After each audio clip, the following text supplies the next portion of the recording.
Hello everybody, I am back with my WrestleMania 27 review. What I will say about the show straight off the bat is I found it was a really good show with some good matches, some very long video packages that may have gone on too long, some very long ring entrances which I also felt could have went on a bit too long, and as a result it hurt the matches because they went too short. But I'll just start talking about the matches straight off the bat. We started off with the World Heavyweight Championship match. Yes, the World Heavyweight Championship match. Alberto Del Rio, the Royal Rumble winner from this year, versus Edge, the World Heavyweight Champion. I was a bit confused as to why this was on first. You could have had a lot of other things on first, but this match was on first, and it's the World Heavyweight Championship match.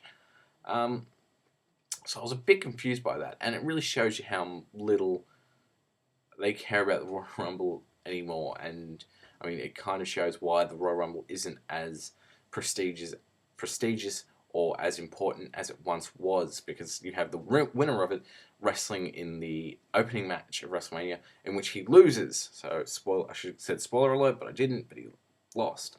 Aside from that, I thought it was a good opener where Alberto Del Rio worked really well with Edge. Christian was in the corner of Edge, and he did quite well. You also had the really fat dude in the corner of Alberto Del Rio, who I felt did really well himself, actually, as a corner guy. And 3.5 stars for the match. Quite a good opener, but it should have been on later in the night. Next match we had was Cody Rhodes versus Rey Mysterio. Cody Rhodes actually had more support from the crowd than Rey Mysterio, who came out dressed as Captain America. One thing I'll say about this, Rey Mysterio coming out dressed as superheroes, like he came out as the Silver Surfer and got silver shit all over Chavo Guerrero once, came out as the Joker once, or one of the Na'vi from Avatar, and now Captain America. I really wish he would stop it. I wish he would just come out with something a bit more unique, something his own, instead of dressed up like whatever's going to be the most popular movie that year, or what was the most popular movie the year before, or what have you. It was just a little bit, it just always puts me off a little bit. But the match itself I thought was really good. They worked really well together. There was some pretty good psychology. We had Cody Rhodes actually take off the knee brace that injured his face of Rey Mysterio and work over the knee. We had Rey took off Cody Rhodes' mask and actually put the mask on himself and started using it as a weapon. And at some point, the ref took the mask away from Rey and said, "Hey, you can't use the mask, that's illegal." And then Rey said, "Okay," and then went running against the ropes, went to jump through at Cody Rhodes, who was outside the ring, and Cody Rhodes hit him with the knee brace. The same knee brace that injured his face. And Cody picked up the win from that. And it was quite a good match. 3.5 stars for that. I really enjoyed it. Next, we had Kane, the Big Show, Santino, and Kofi Kingston versus the Corre. This match was just there. I mean, it was so short, it was unbelievable. Everybody did their finishing move, and then it was just over. If you blinked, you would miss it. 1/2 star, because it deserved more time, I felt. They got rid of Kozlov to put Kofi Kingston in there, and then Kofi Kingston only did like 2 spots. It was, a bit worrying. Next we had Randy Orton versus CM Punk. Once again, the psychology for this match was kind of based around Randy Orton's knee. CM Punk had injured it previously, and he knew if he'd injured it, he could stop Randy Orton from using that punt kick. And of course, later in the match, it turned out he couldn't. The match actually itself, like a lot of Randy Orton matches, is I find they're too slow and boring. While Randy Orton is probably technically a better wrestler than a lot of guys in the WWE's roster, he's just not as exciting as a lot of the guys. His matches just really do bore me, and I know I'm not the only person who feels that way. But yeah, anyway, CM Punk in the match had worked over Randy Orton's knee, so Randy Orton went for the punt, couldn't do it. But CM Punk walked over to pick him up, and Randy Orton nearly went for the RKO, and then they thought, "Oh, is that the last gasp of air for Randy Orton?" CM Punk was laughing about it, and he went to the top rope to jump at him, and he just did this jump where he just had his head out and his arms. I'm like, okay, he's getting RKO'd before Orton had even hit the RKO. I knew Punk was going to get RKO'd. Got RKO'd, lost. Typical. Punk always loses. No surprise. 3 stars for that. Next match we had was Michael Cole versus Jerry Lawler. And I couldn't really give this a star rating because the match itself was much like the Bret Hart Vince McMahon thing the last year before, actually, but more entertaining. It just felt like an extended beatdown for the most part. It had a ton of heat in the start. Jerry Lawler had a ton of people on his side. And I mean, this angle was probably the best built to with Mania. I wanted to see it more than any of the other matches. So I was really looking forward to this. There was this great bit where Michael Cole was in his little glass booth, and he went to shake Jerry Lawler's hand because Jack Swagger had been taken out, knocked down. He's like, "Oh, let's just get back to announcing." He puts his hands through, and Jerry Lawler grabs his hand, and starts yanking him through. And Michael Cole's face is hitting the glass booth, and before every time he hits, he goes, "Jerry smack, Jerry smack, Jerry smack." Great stuff, great comedy.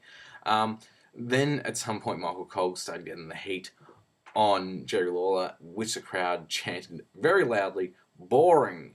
And then eventually, Jerry Lawler turned it around and just destroyed Michael Cole. Good to see Cole get destroyed because I just hated him for, he'd just gotten so much heat and I thought it was just fantastic.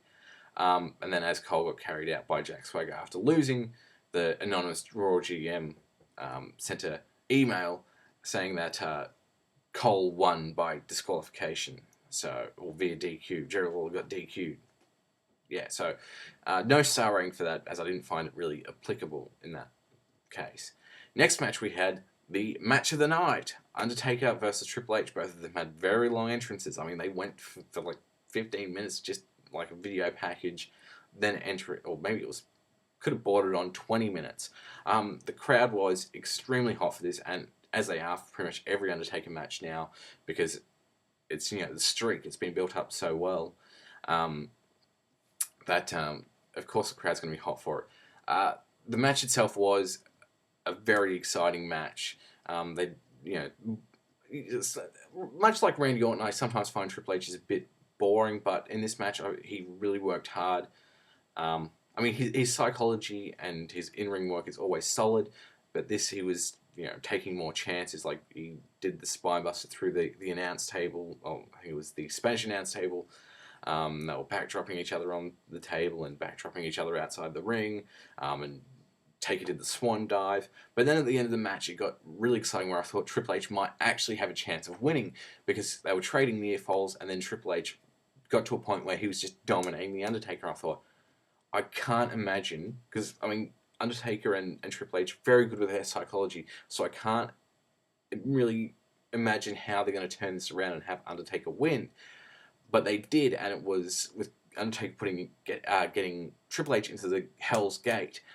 Once he got him into the Hell's Gate, it looked like Triple H might still get out of it. He grabbed the sledgehammer and he was about to hit Undertaker with it, but eventually he was choked out. But Undertaker was, at the end of the match, was worse off than Triple H. Triple H was able to stand up after he regained consciousness, but Undertaker had to get dragged off. So the kind of story was, while Undertaker won the match officially, unofficially, Triple H probably won in the long run because he wasn't completely messed up like the Undertaker was. But yeah, it was a very exciting match. 4 3/4 stars. I was blown away. And then to kill the crowd for the main event, we had, because everyone knew The Miz and Cena couldn't live up to that, we had the Divas match. Snooki and Trish and John Morrison versus Dolph Ziggler and LayCool. It was pretty much the typical Divas match with John Morrison and Dolph Ziggler doing a few spots here and there. Snooki came into the ring finally at the end of the match, and the crowd was like, "Boo, we don't want to see you, you're not a wrestler, you can't wrestle, blah, blah, blah," and they, the kind of heat you'd expect. And then she did a cartwheel and was doing backflips and hit Micheal McCool in the corner, and everyone just went, "What?" Kind of surprised. She wasn't getting booed anymore because everyone was just shocked that she could actually do something athletic. And then she hit Micheal McCool again with like a cartwheel splash thing and got the pin, and everyone was like, what? And the thing is, I was actually that taken back by it. I wouldn't be surprised if like Vince was writing out a contract before the match had even finished. But 1 star for the match, which, I mean, is better than past Divas matches, but it was still the typical Divas match. And the main event, finally, we had The Miz versus John Cena. I think I wasn't really interested in, like everybody, I wasn't really interested in seeing The Miz versus John Cena. I was actually interested in seeing The Rock and John Cena. I felt that it overshadowed The Miz entirely in the feud. Nobody cared about that. But they showed this really good video package that they really should have shown on the Raw before WrestleMania. The Miz like studying tapes and the kind of path he went on to get to where he is at. Shows him on the real world and all that kind of stuff. And, what he did when he first started in the WWE and how pathetic he was. And, all that kind of stuff. I felt that was a great video package that really should have been shown before WrestleMania as opposed to during WrestleMania, because I only cared once they showed that package. And I thought that was a really good package. Anyway, the match was happening, and I thought it was a good match. It wasn't anything fantastic, and the crowd was kind of worn out by that point. And then at some point, Cena speared The Miz over the guardrail, and they hit the cement like a sack, like 2 sacks of shit. Not that I'm saying they're bad wrestlers or anything. And they were counted out, and everyone went, well, okay, The Rock's coming out. And The Rock came out, and he restarted the match. No DQ, no countouts. The match has to have a finish.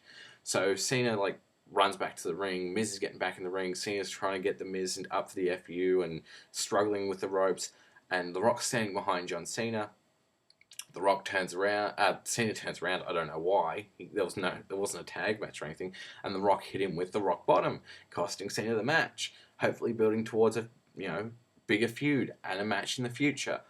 But yeah, and that was pretty much the end of the match. And then The Miz was celebrating with the title, and The Rock left the ring, and he turned around and he saw Miz in the ring, and he went back in the ring. Miz tried hitting him with the title, and he hit him with the Rock Bottom, and The Rock was victorious in his Rock Bottom giving.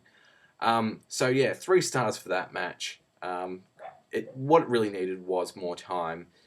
Because after the Undertaker Triple H match and the really long ring entrances and all that kind of stuff, there wasn't much time left over for it. There was 15, 20 minutes left for that and the closing segment dearly. But overall for the show, I will give it an 8 out of 10. While there was a lot of bad stuff, the Undertaker vs. Triple H match is a really, really great match, and I recommend everyone watch it. I think it's probably better than the past 2 matches Undertaker had at WrestleMania, and those were against HBK. But yeah, and even the short matches, they weren't bad. They were just really short. There was nothing really too bad, except for maybe some of the comedy, but it's the same as every year. So there was nothing really too bad, and everything was above what I was expecting, except for maybe that main event. But even then, it wasn't exactly bad. It was just not given enough time. Anyway, thanks for watching. Leave your thoughts on WrestleMania. What did you like? What didn't you like? If you have star ratings, leave your star ratings in the bottom. If you have a show rating, leave your show rating in the bottom. If you have video responses you want to post, go for it. I don't mind. So yeah, thanks for watching and goodbye.